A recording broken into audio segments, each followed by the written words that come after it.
Eu preciso confessar uma coisa. Toda vez que chega uma Copa do Mundo, eu observo algo que sempre me faz pensar.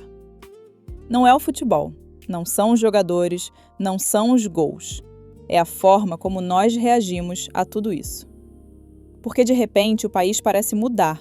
Escolas alteram horários, empresas interrompem atividades, serviços diminuem o ritmo, ruas são fechadas, compromissos são adiados. E tudo isso por causa de uma partida de futebol. E antes que alguém entenda errado, não. Isso não é um ataque ao futebol.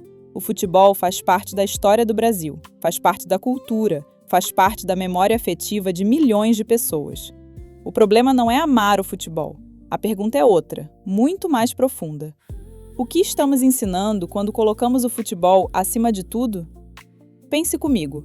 Uma criança acorda pela manhã. Ela aprende que a aula pode ser interrompida, que o compromisso pode esperar, que a rotina pode parar, porque a seleção brasileira vai entrar em campo.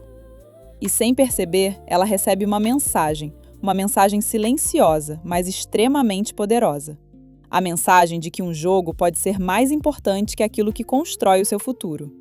Eu sei, muitos vão dizer, é só um dia, é só uma partida, é apenas um momento de celebração. Mas a educação também é construída assim, um dia de cada vez, uma aula de cada vez, uma oportunidade de cada vez. E quando algo se torna repetidamente mais importante que o aprendizado, a mensagem acaba ficando maior do que imaginamos. Agora pense em outra coisa. Imagine uma criança que sonha em ser médica, ou engenheira, ou professora, ou cientista. Qual é a mensagem que ela recebe quando vê um país inteiro parar por causa de um jogo, mas não parar com a mesma intensidade por causa dos índices de alfabetização? Qual é a mensagem que ela recebe quando vê manchetes sobre futebol ocupando mais espaço do que discussões sobre educação? Eu não estou dizendo que as pessoas não devam comemorar. Não estou dizendo que a alegria seja errada. A alegria é necessária. Mas talvez exista uma diferença entre celebrar algo e transformá-lo em prioridade nacional. Porque existe uma pergunta que eu não consigo ignorar. Se amanhã fosse anunciada uma grande mobilização nacional pela melhoria da educação, quantas ruas seriam tomadas? Quantas pessoas vestiriam camisetas? Quantas buzinas seriam tocadas? Quantas bandeiras seriam levantadas? Talvez menos do que gostaríamos de admitir. E isso me leva a outro ponto, um ponto desconfortável, mas necessário. Durante os Jogos da Copa, a vida não para todo mundo. Uma ambulância continua precisando chegar ao hospital. Um paciente continua precisando de atendimento. Uma gestante continua entrando em trabalho de parto. Um idoso continua precisando de socorro.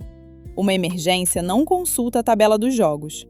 E quando ruas são bloqueadas sem planejamento, quando o trânsito se torna impossível, quando o espaço público deixa de cumprir sua função principal, a pergunta deixa de ser apenas sobre festa.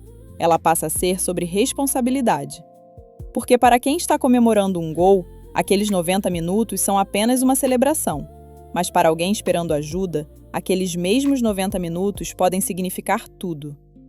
A vida continua, mesmo durante a Copa, mesmo durante uma final, mesmo durante os pênaltis. E talvez essa seja uma das reflexões mais difíceis de fazer, porque nós sempre enxergamos a realidade a partir do lugar onde estamos. Mas existe alguém vivendo uma história completamente diferente da nossa. Enquanto uma multidão comemora, alguém pode estar chorando. Enquanto fogos iluminam o céu, alguém pode estar esperando um atendimento médico.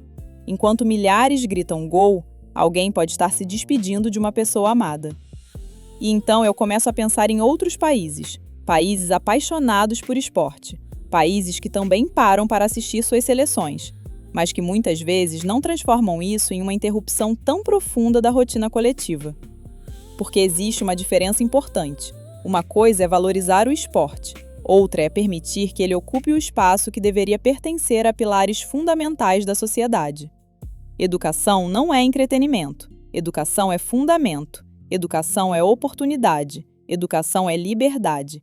Educação é aquilo que permite que uma criança tenha escolhas. Talvez por isso a Constituição Federal trate a educação como um direito fundamental. Não porque ela seja agradável, mas porque ela é indispensável. A educação não existe apenas para ensinar matemática, ou português, ou ciências. Ela existe para formar cidadãos capazes de pensar, questionar, analisar, construir, transformar. E talvez seja exatamente por isso que essa conversa seja tão importante. Porque não estamos falando apenas de futebol, estamos falando de prioridades. Estamos falando daquilo que uma sociedade escolhe valorizar. Imagine por um instante que fosse o seu filho, ou seu neto, ou alguém que você ama profundamente.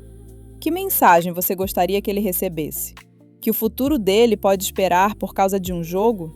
Ou que o futuro dele merece ser protegido com a mesma paixão que ele dedica ao futebol? Talvez o problema não seja a Copa. Talvez o problema seja quando a emoção nos faz esquecer a razão. Porque o futebol passa, a Copa passa, os campeões mudam, as gerações mudam. Mas o conhecimento permanece, a educação permanece, o impacto de uma boa formação permanece.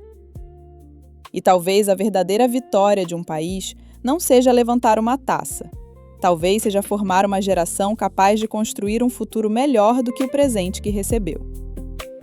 Eu sou Alicia Celá e esta foi mais uma história real para pessoas reais.